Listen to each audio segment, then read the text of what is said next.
Cape Meridian, Oregon, July 15, 1952. Vera Hollister stood on the porch of the Coastal Haven Lodge and watched as a black Studebaker pulled into the gravel drive. She knew the man who stepped out, had known him for 7 years. Curtis Denham, Reservation number 847-MIL, the same number since 1945. Every summer, last week of July, 19 days. He always arrived alone, checked into the same room on the 3rd floor, never ate in the dining hall, never visited the beach, never spoke to other guests. In 7 years, Vera hadn't heard more than 10 sentences from him. But today, as she watched him emerge from the car, her hands went cold. The man who stepped out was an old man, stooped, gray-haired, with sunken cheeks and skin the color of old parchment. According to his papers, he was 36 years old. He looked 58. The first year Curtis Denham had come here, summer of 1945, he'd been a sturdy 29-year-old with dark hair and a straight back. Every year he returned different. Older, quieter, more ghost-like, as if time was devouring him faster than it should. And tonight, he would knock on her office door and ask for one thing: help him mail a letter, bypassing the local post office. And when she asked who the letter was for, he would answer, "The people who need to know what we left in the desert." The Coastal Haven Lodge sat on a bluff above the Pacific, a 3-story cedar building surrounded by Douglas firs and rhododendrons. Built in the 30s as a retreat for wealthy families, after Pearl Harbor it had been requisitioned by the War Department. Now it served as a rest facility for military personnel, intelligence officers, and defense workers with spotless records. Passes were granted for exemplary service or medical necessity. It wasn't the luxury of the officers' clubs in Washington, but it offered quiet, clean air and the ocean. The lodge grounds covered 8 acres, a forest of ancient pines and hemlocks, paths laid with beach stones, gazebos overlooking the sea, a small private beach with wooden deck chairs. Everything carried the weight of wartime austerity. The massive stone fireplace in the main hall, dark wood paneling throughout, heavy wool curtains drawn against blackout regulations even now, 7 years after VJ Day. But there was a peculiar atmosphere here. Quiet, almost church-like. Guests didn't raise their voices, didn't organize parties, didn't sing songs in the evenings. These were people accustomed to discipline and silence, people who knew the value of secrets. Vera had worked as the lodge administrator for 11 years. She managed reservations, maintained order, organized cultural programs, lectures, excursions to nearby tide pools and forests. Her office was on the 1st floor, next to the registration desk. A small room with a mahogany desk, 2 heavy filing cabinets for documents, and a narrow sofa upholstered in green velvet where she sometimes spent the night when it was too late to drive to her apartment in town. On the walls hung framed photographs: President Roosevelt, General Marshall, the current Secretary of Defense. Above her desk, a wall clock that chimed the hour, a gift from grateful guests. Everything in this room breathed order and stability. She was 37, unmarried. Once, long ago, there had been a fiancé, a young naval officer. They'd met in 1942 when she was working as a volunteer nurse's aide at a naval hospital, and he was recovering from shrapnel wounds. A handsome, cheerful lieutenant with hazel eyes and dreams of peacetime. He promised that after the war they'd marry, build a house, have children. He died in 1943 at Tarawa. The telegram arrived a month after his last letter, in which she'd written about the coming victory and how much he missed the sound of her voice.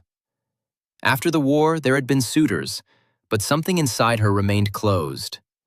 She lived a careful, measured life, like the stacked files in her cabinets.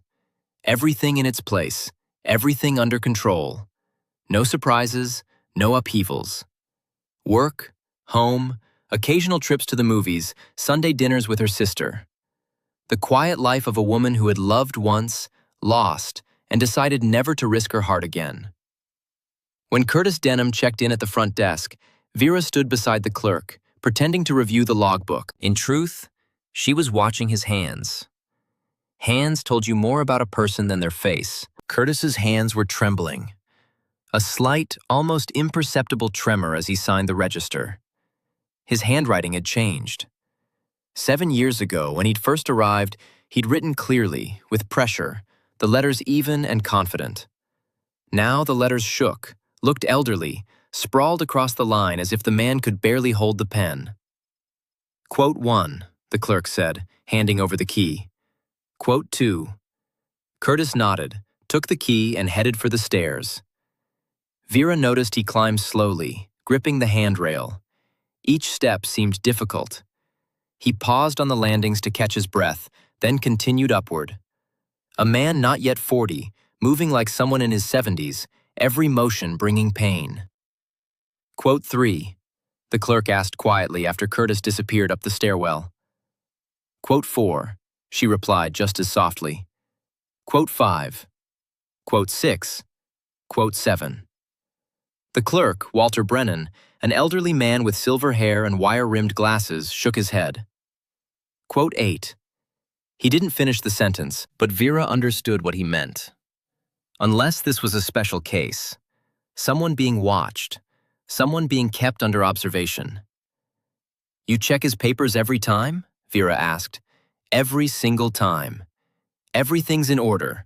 Official reservation from the War Department. But there's one oddity.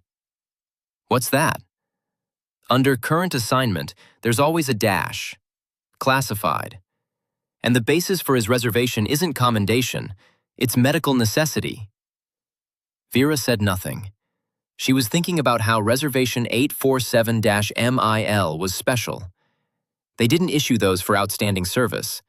They issued them for people receiving special attention. Or people under surveillance. She remembered the first year, 1945. Curtis had arrived in late July. A young, robust man. Back then, she'd noticed him precisely because he looked healthy. Why would a healthy man receive a medical necessity pass? Usually those went to men recovering from wounds, illness, surgery. But Curtis had shown no visible health problems. At least, not then. Now he looked like a walking corpse. 7 years. What could change a man so drastically in 7 years? What illness destroys a body like that, turning a young man into someone who looks twice his age? That evening, after dinner, when the sun was setting over the ocean, painting the water the color of molten copper, Vera went to check the floors. It was her habit, an evening round. She walked the corridors, checking that everything was in order, seeing if anyone needed assistance, making sure no windows were left open or lights burning. The first floor was lively. Guests had gathered in the main hall, playing checkers, listening to the radio. The second floor was quiet. Everyone retired to their rooms or walking in the woods. The third floor was completely deserted. A long hallway with high ceilings and creaking floorboards. Windows faced the ocean, and in the evening light the corridor seemed filled with golden radiance. Only from one room, 307, a faint light seeped under the door. Vera stopped. She hadn't planned to knock, but suddenly she heard a sound, quiet, muffled, like sobbing. She froze. The sound repeated. It was the crying of an adult man trying to cry silently, pressing his palm against his mouth so no one would hear. Short, convulsive sobs, full of despair. Vera knew this sound. She'd heard it in the hospital in 1944, when she made night rounds through the wards. That's how mutilated soldiers cried when they didn't want anyone to hear their weakness. Men who'd lost an arm, a leg, their sight. Men whose lives had been destroyed by war. She pressed against the door, not knowing what to do. Knock? Offer help? But what could she do? How could she help? The crying stopped as suddenly as it had begun. Silence fell. Then she heard another sound. The creak of bed springs, footsteps, water running in the sink. The man inside was pulling himself together, washing away traces of tears. Vera quietly stepped away from the door and went downstairs. That night, she couldn't sleep. She lay on the sofa in her office, staring at the ceiling, thinking about Curtis Denham. 7 years. 7 summers. The same room, the same silence, the same isolation. And every year he aged faster than humanly possible. What was destroying him? What secret was he carrying that made him weep alone in the dark? At 3 in the morning, she heard a soft knock at her door. She sat up, turned on the desk lamp. "Come in." The door opened. Curtis Denham stood in the doorway. In the lamplight, he looked even worse than during the day. His face was drawn, hollow-eyed. He wore civilian clothes, a white shirt that hung loose on his wasted frame, dark trousers. In his hands, he held an envelope. "Miss Hollister," he said quietly. His voice was hoarse, as if he'd spent years breathing dust. Vera gestured to the chair across from her desk. He sat heavily, placing the envelope on the desk. __quote _17__. Vera looked at the envelope. It was thick, addressed in shaky handwriting to __quote _18 _quote _19 _. She asked carefully. Curtis smiled bitterly. "Quote 20, quote 21, Vera repeated slowly. "Quote 22. He paused, breathing heavily. "Quote 23. Vera stared at the envelope. "Quote 24. "Quote 25, Curtis said. "Quote 26. His hands clenched into fists on the desk. "Quote 27. "Quote 28, Vera asked. Curtis looked at her with eyes that had seen too much. "Quote 29. "Quote." He laughed bitterly. "Quote 30. "Quote 31, Vera said softly. Curtis nodded. "Quote 32. He picked up the envelope. "Quote 33. Vera looked at the envelope, then at Curtis. "Quote 34. "Quote 35, Curtis said quickly. "Quote 36. Vera sat silent for a long moment. Outside, she could hear the ocean, the eternal rhythm of waves against rocks. Finally, she said, quote, 37. Curtis exhaled, and for the first time since she'd known him, she saw something like relief in his face. "Thank you," he whispered. "Thank you." The next morning, Vera drove to the nearby town of Ashbury, 40 miles south. She told Walter she was visiting her sister. Instead, she went to the main post office and mailed the letter with her own money, using no return address. She watched as the clerk stamped it and dropped it in the outgoing mail sack. Then she drove back to Cape Meridian, her hands shaking on the steering wheel.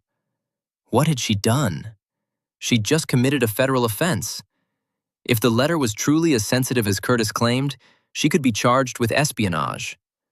But when she thought about those 18 dying men and the 243 dead men buried in unmarked graves, she knew she'd made the right choice. Some things were more important than job security. Some things were more important than personal safety. Truth was one of those things. Curtis checked out 5 days later, on schedule. He looked even worse than when he'd arrived, barely able to walk to the car. Vera watched from her office window as the black Studebaker drove away, carrying its dying passenger. She never saw him again. 3 weeks later, she read in the newspaper that Curtis Denham, age 36, had died of cancer at a veterans hospital in Idaho. The obituary was brief, mentioning only that he'd served honorably during the war. No mention of Site 7. No mention of his sacrifice. Just another veteran who died young. Vera clipped the obituary and kept it in her desk drawer. She lit a candle for him in the small chapel in town. And she waited. 2 months passed. Nothing happened. Vera began to think the letter had been intercepted after all, or perhaps Senator Pepper had dismissed it as the ramblings of a dying man. Then, in late October, she received a visitor. A man in a dark suit appeared at the lodge, showed credentials identifying him as Special Agent Howard Crane of the Federal Bureau of Investigation. "Miss Hollister, I need to ask you some questions about Curtis Denham." Vera's heart hammered. Quote 41. Quote 42, Crane said. Quote Crane studied her face. Vera met his eyes steadily. Crane watched her for a long moment, then closed his notebook. Vera asked carefully. Crane's expression darkened. They're terrified. Of the 43 men in the original cleanup crew, 18 are still alive. All of them are dying. All of them have been threatened, monitored, some intimidated physically. Most won't talk. But Denham's letter gave us enough to start an investigation. We've requested the classified files from the War Department. They're stalling, but we'll get them eventually. He stood. If you remember anything, Miss Hollister, anything at all that Denham might have said or given you, contact me. He left his card on her desk. After he left, Vera sat trembling. She'd done it. The letter had reached its destination. The investigation had begun. Curtis hadn't died in vain. The investigation took 3 years. The FBI fought the War Department for access to classified records. The War Department claimed national security concerns. Senator Pepper held hearings, but military brass stonewalled. Witnesses refused to testify, afraid of retaliation. But slowly, relentlessly, the truth emerged. In 1955, the findings were released in a declassified report. On November 18, 1944, a catastrophic accident occurred at Chemical Warfare Testing Site 7 in Nevada during trials of experimental nerve gas agents. 243 military and civilian personnel died from acute toxic exposure. The Army immediately classified the incident. A cleanup crew of 43 men was deployed to bury the bodies without proper protective equipment. These men were not informed of the extreme toxicity of residual chemicals. As a result, all 43 suffered severe long-term health effects, including cancer, organ failure, and accelerated aging. Between 1944 and 1955, 25 of the cleanup crew members died. The surviving 18 were found to require immediate medical intervention. The report recommended criminal prosecution of the officers who authorized the cover-up, full medical care for survivors, and compensation for families of the deceased. The case went to military court. 7 officers were convicted of criminal negligence and obstruction of justice. Sentences ranged from dishonorable discharge to 10 years in military prison. The surviving cleanup crew members received lifetime medical benefits and financial compensation. The families of the 243 men who died in the accident finally learned what had happened to their loved ones. In 1957, a memorial was erected at Arlington National Cemetery listing all the names, the 243 victims of the accident, and the 43 cleanup crew members, living and dead. Curtis Denham's name was there, carved in granite. Vera learned about the memorial from a letter she received in 1957. The letter was from a man named George Keller, one of the survivors. He wrote, __quote _51__. Vera took the train to Washington. At the memorial service, she met the survivors, gaunt, prematurely aged men in wheelchairs and on crutches, but alive, and finally vindicated. They gathered around her, shaking her hand, some weeping. Quote, 52, one man said. Quote, 53. George Keller, a man in his late 40s who looked 65, held both her hands. Vera looked at the memorial, at the names etched in stone, at Curtis Denham's name. He did the brave thing, she said quietly. I just helped. Keller was silent for a moment, then said, You know what I think? I think Curtis came to that lodge for 7 years, watching you, observing you. And he knew, when the time came, you were the person he could trust. He chose you. And he wasn't wrong. Vera didn't answer. She just stood there, looking at the memorial, thinking about how life was strange. Sometimes one action, one decision, could change the fate of many people. She wasn't a hero. She was an ordinary woman who'd simply kept a promise. But that promise had saved lives. And that was what mattered most.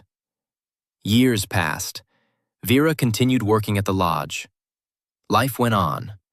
The ocean crashed against the shore, the sun rose and set, guests came and went.